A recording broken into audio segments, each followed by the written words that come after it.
우리에게 예수님은 멋진 외모를 가진 서구형 백인으로 묘사될 때가 많습니다. 이처럼 익숙한 그리스도의 이미지는 로스파냐의 작품에서도 그리고 까라바지오의 작품에서도 쉽게 확인할 수가 있죠.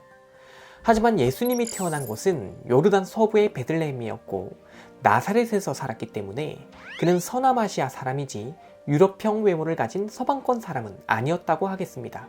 그럼에도 불구하고 그리스의 전통 의상인 붉은색 키토니로 푸른색 히마티온을 들고 있는 모습은 그의 상징이 되었죠.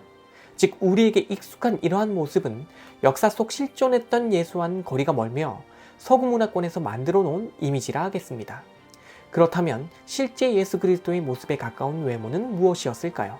네, 지금 이것이 영국 BBC에서 공개한 예수의 모습입니다. 까무잡잡한 피부에 검은색 짧은 머리, 그리고 두툼한 입술.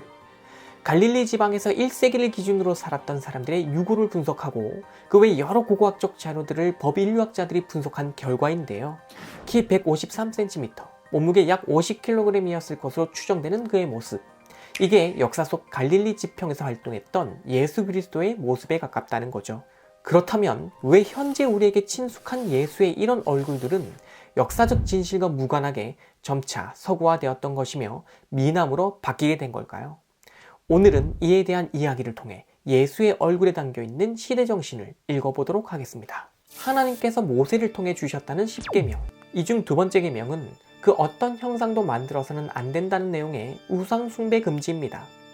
그래서 이런 전통 속에 있었던 초기 교회는 성상을 가지고 있지 않았는데 여기서 성상이란 헬라어로 이콘, 영어로는 아이콘이라 하며 초상을 뜻하는 에이콘에서 나온 말이죠. 그리고 이 이콘은 예수님이나 기독교의 여러 성인들을 표현한 이미지를 뜻한다고 보면 되는데 기독교는 이러한 이콘, 즉 성상을 제작하고 숭배하는 것을 금지하는 전통이 있었다는 얘기입니다. 하지만 기독교를 제외한 대부분의 종교에서는 그들이 숭앙하는 신들을 벽화나 조각 등 여러 방법으로 표현했기에 그 나름의 종교 미술을 가지고 있었죠. 따라서 성상도 없는 공간에 모여 종교 의례를 하는 초기 기독교 모임은 그 당시 로마 제국 사람들에게는 낯선 것이었으며 이런 이유로 이들의 모임을 종교 모임이 아닌 불법 집회로 오해하면서 부정적으로 보게 되었다고 케언스와 같은 학자들은 분석하기도 했습니다. 어쨌든 이러한 기독교는 로마 황제에 대한 신격화를 거부하고 오로지 하나님만을 숭배하였기에 박해의 대상이 되었죠. 특히 타키투스의 기록에 따르면 네로 황제는 기독교도들을 산채로 불에 태워 죽였는데 그 불이 하도 많아서 로마의 밤을 밝혔다고 했으니 이처럼 초기 기독교의 역사는 핍박과 고난 속에서 펼쳐졌다고 하겠습니다. 그렇다면 이처럼 험난한 종교 생활을 조금이라도 안전하게 이어가기 위하여 이들은 어떤 방법을 찾았을까요? 그게 바로 카타콤입니다. 로마 시대의 지하 공동묘지.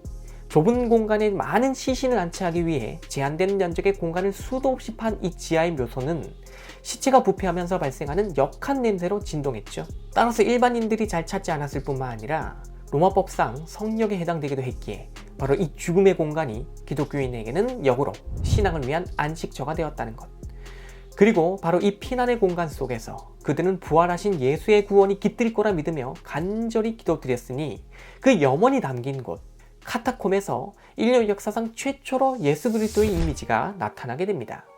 선한 목자의 이미지를 하고 있는 예수, 은혜로운 목자의 손길로 인해 구원을 받게 될 가녀린 양의 운명. 이를 표현하고 있는 이런 도상은 당시 부활과 구원을 기다리던 그들에게 인기 있던 주제였죠. 그러나 양 또는 송아지로 보이는 저 짐승을 목에 걸치고 있는 이런 표현 방식은 구원의 손길을 내미는 은혜로운 느낌을 나타내기에는 어딘지 모르게 부적합해 보이는데요. 그럼에도 불구하고 이런 표현 방식이 등장한 이유는 무엇이었을까요? 기원전 560년경 제작된 것으로 알려져 있는 이 고대 그리스의 작품, 그리고 3세기경 카타콤에 그려진 초창기 예수의 이미지, 이 둘은 그 양식이 동일하죠. 즉 초기 기독교 미술가들은 예수를 어떻게 표현해야 할지 몰랐기 때문에 그리스 미술의 양식을 본따서 표현했다는 것인데 이처럼 오르페우스의 하프를 예수의 손에 들게 하여 그 신비로운 힘이 우리에게도 있다고 보여주는 이런 미술까지 발견되니 이것이 초기 그리스도 미술의 특징이었습니다. 어쨌든 이렇게 그리스 미술 양식에 힘입어 태어난 예수의 이미지는 밀라노 칙령을 통해 기독교가 공인된 후 테오도시우스 황제에 의해 이 기독교가 로마의 국교가 되면서 큰 변화를 겪게 됩니다.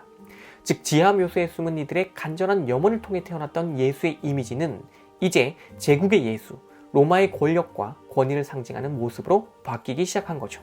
그리하여 선한 목자의 모습은 점차 사라지고 세계를 호령하는 로마의 황제처럼 권좌에 앉은 예수의 모습을 볼 수 있게 되었으니, 여기서 예수는 젊은 청년이 아닌 긴 머리와 수염을 가진 장년의 노회한 정치인의 모습을 하고 있으며, 로마인들이 몸에 둘렀던 토가를, 특히 황제가 착용했던 복식 그대로 착용한 채 황금 후광을 머리에 달고 있죠. 그리고 이러한 예수님 주변으로는 그의 제자들이 마치 원로원 회의에 참석한 의원들처럼 앉아 있으니, 이런 형태가 곧 로마 정권에 대한 기독교적 표현이기도 한 것입니다. 이후 로마는 둘로 갈라진 후 서로마가 먼저 망하고 동로마는 1000년의 세월을 더 버티면서 강력한 기독교 제국으로 그 명성을 떨쳤는데, 이 시기의 미술을 비잔틴 미술이라 하며 그 대표적 중 하나가 바로 산비탈레 성당에 그려진 우주의 통치자 예수입니다. 찬란한 십자형 후광은 이분이 예수 그리스도임을 나타내지만, 오른쪽 손에는 왕관을 들고 있어서 황제 권력이 예수와 함께 하고 있음을 보여주며, 푸른색 지구 위에 앉은 채 천지를 주재하는 우주적 군주로 군림하고 있는 것이죠. 그런데 특이한 점은 이 시기 작품들이 이처럼 입체감은 없고 평면적이며 인물 묘사에 있어서도 감각적 성격은 전혀 찾아볼 수 없다는 점인데요. 이는 앞서 소개해드린 성상 숭배 금지라고 하는 기독교의 교리와 밀접한 관련이 있습니다. 성상 제작은 애초에 10계명 중 두 번째 계명에 위배되는 것. 그럼에도 불구하고 문명이 대부분이었던 이 시대 사람들에게 기독교를 가르치려면 이런 이미지들은 필요한 것이었죠. 당시 사람들 중 글을 읽을 수 있었던 사람들은 귀족들 뿐이었으며, 또 책 자체가 지금과 달리 귀하고 비싼 물건이라서 오늘날처럼 누구나 성경을 집에 들고 읽을 수는 없는 일이었습니다. 따라서 교회가 성상을 제작하여 보여주는 것은 기독교 전파의 중요한 일이었죠. 그래야 성상은 특정 조건 속에서만 그 제작이 허용되곤 했는데, 이 조건들 중 가장 대표적인 게 예수님과 성인들을 살아있는 인물처럼 감각적으로 표현해서는 안 된다는 거였죠. 왜냐?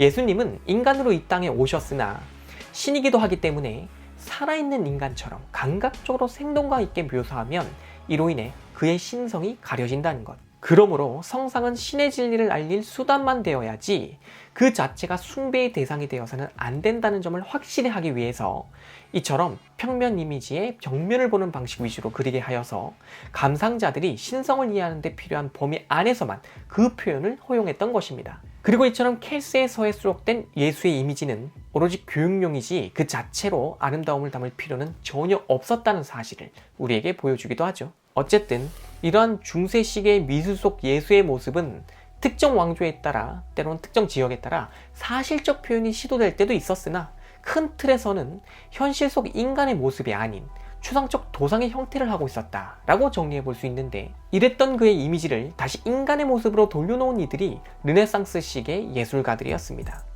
한때 강력했던 교회의 권력은 십자군 전쟁을 기점으로 서서히 약화되기 시작했는데, 예루살렘을 장악한 이슬람 세력으로부터 이를 다시 되찾자며 교황 우르반 2세가 일으킨 전쟁이 십자군 전쟁이죠. 약 200년간 총 8회에 걸쳐 일으킨 거대한 전쟁.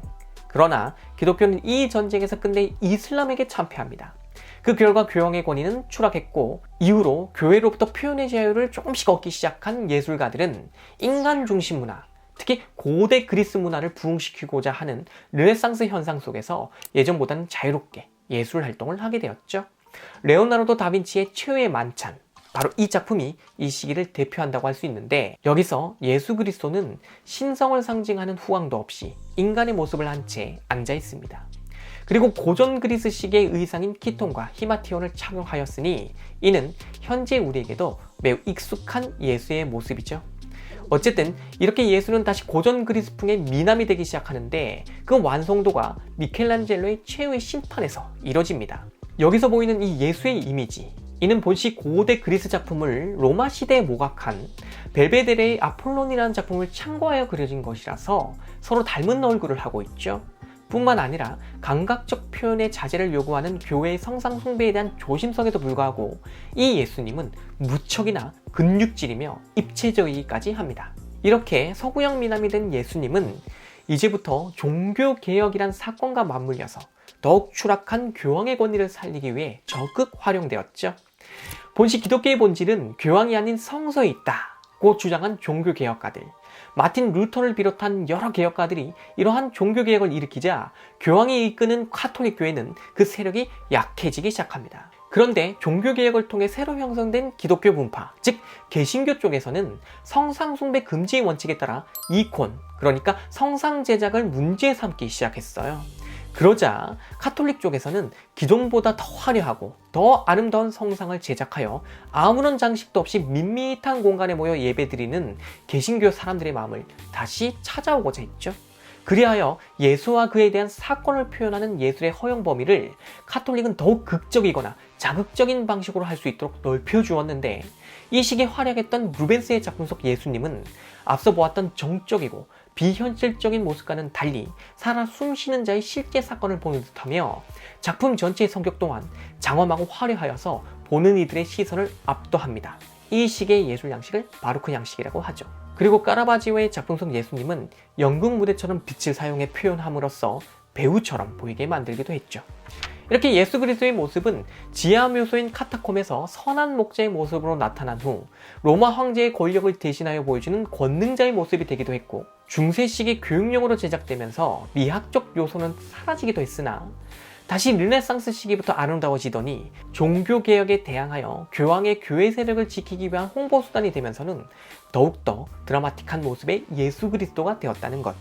그리고 현대 미국의 화가 워너 셀먼, 그가 그린 이 예수의 머리라는 작품은 공전의 히트를 친 흥행작으로 현재까지 5억 점 이상의 복사본이 판매되기도 했는데, 대량 복제의 시대, 하나의 이미지가 세계를 휩쓸면서 큰 인기를 누렸기에 우리에게도 예수 그리스도는 마음씨 좋고 잘생긴 성우형 백인 이미지로 각인되었다고 할 수 있으니, 오늘 우리에게 유독 친숙한 예수의 이러한 이미지는 바로 저 워너 셀먼의 작품에 그 뿌리를 두고 있다고 하겠습니다. 그렇다면 각 시대마다 그 필요에 의해 예수의 모습이 바뀌었던 것처럼 현대사회에서 가장 널리 알려진 이 예수의 이미지 속에는 어떤 시대 정신이 담겨 있는 걸까요? 그리고 앞서 소개해드렸던 역사 속 실제 모습에 최대한 가깝게 재현한 이 예수의 이미지를 통해서는 어떤 시대 정신을 읽어볼 수 있습니까? 그리고 현재 여러분은 핍박 속에서도 구원을 기다렸던 저들의 시대 정신에 따라 나타난 이 예수의 모습과 좀 잘생긴 예수의 모습 중 어느 쪽에서 더 진실한 예수의 정신을 발견하고 계신가요? 지금까지 예수의 외모 변천사 속에 숨겨진 시대 정신에 대한 이야기였습니다.